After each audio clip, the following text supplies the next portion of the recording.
What's up, guys? So I installed the Maxxair fan and I completely forgot to record it, but I'm going to show you what I did.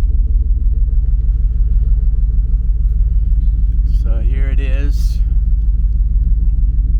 These center beams actually went all the way through, so I had to cut those out and fit it in. And then I ran the power lines up and underneath and down to my jackery right here. Let's turn it on.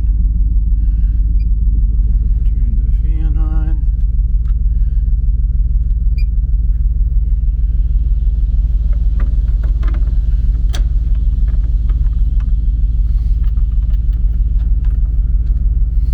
Let's look out.